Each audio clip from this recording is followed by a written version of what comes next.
السلام عليكم ورحمة الله تعالى وبركاته ولا ليال وانيغو مركل هذي كسو نقضي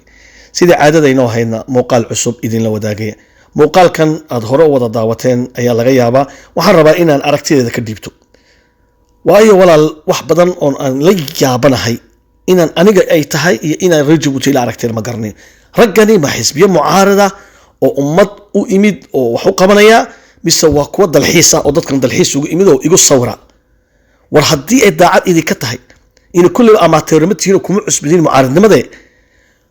haddii aad mucaaradnimadan iyo waxaan u socotaan daacadta dadka la dareentihiin maxaad idinku wax sida ugu iman weydeen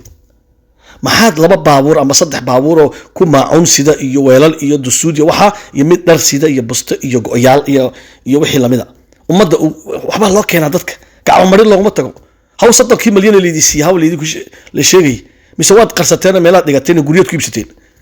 oo afka soo masaxanaysaan oo idinku calcalan dadku imanaysan war dadka wayna barteen hadeed loo jabuutina way arkayaan anakuna waan baranay 2013 wixii ka dambeeyay cid in aaminaysa haba yaraatee ma jirto sana u socotaan waa si xun wada fartaabasho wax la yaab loo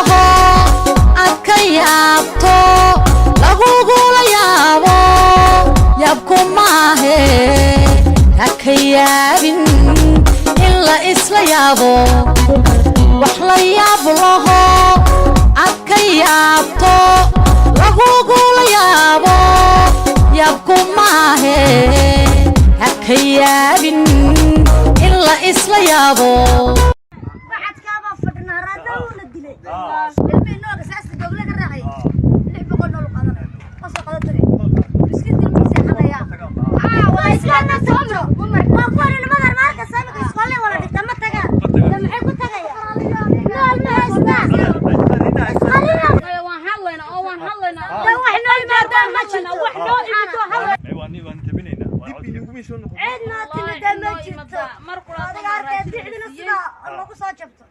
دحدا markay soo rogmato dareen ma maraan ciyaalku ma dhaafi karaan ciyaalka ma doonano suuq ma tagaan halkaas ku xanaana laanta dib dhamaanayso cid qof qadana waa sida ya sanad farqad bacad ka fidna radna dilay wax kasta saddexda gudoomiye isbahaysiga mucaaridka Jabuuti ee BSN ayaa booqday qoysas badan oo laga barakiciyay guryahoodii xaafada Dooraale saddexda hogaamiye ayaa si foolka foolaha ula kulmay qoysaskani waxayna uga xog warameen qoysaskani xaaladda adag ay ku sugan yihiin qoysaskani waxay u sheegeen in xaaladda ay ku sugan yihiin ay tahay mid aad u muruga badan waxaana cabashooyinkoodii kamid ahaa in caruurtooda laga saaray iskuuladii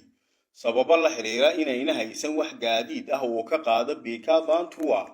una geeyo dugsiga sare ee Doogley kaasi oo ku yaala goobtii laga soo barakiciyay intaa waxaa dheer qoysaskani waxay ku nool yihiin xaalad aad u liidata oo ah inayna haysan biyo koronto iyo xataa musqulo qoysaskan oo tiradoodu ka kooban tahay 212 qof ayaa bishii saddexaad ee sanadkii 2024 taliska Jabuuti si sharci darro ah uga barakiciyay dhulkii ay deganaayeen jidka loo maray barakicintaasi ayaa ah mid aan waafaqsanayn xeerka sharci ee dalka u yaala waxaana loogu andacooday in danta guud loo adeegsanayo dhulka ay deganaayeen iyada oo aan la siin wax magdhow ah oo sharci ah xeerku wuxuu dhigayaa dadka laga raro dhulkooda in loo raro meelo kale oo ku habboon oo leh adeegsiyada asaasiga ah sida biyaha korontada goobo caafimaad iyo fursad waxbarasho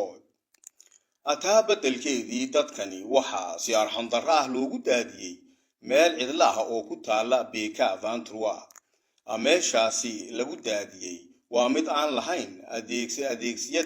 adeegyada asaasiga ah waxaana dadkaasi haysata xaalad adag waxayna la daalaadhacayaan kulaylka daran ee maalintii iyo qabowga habeenkii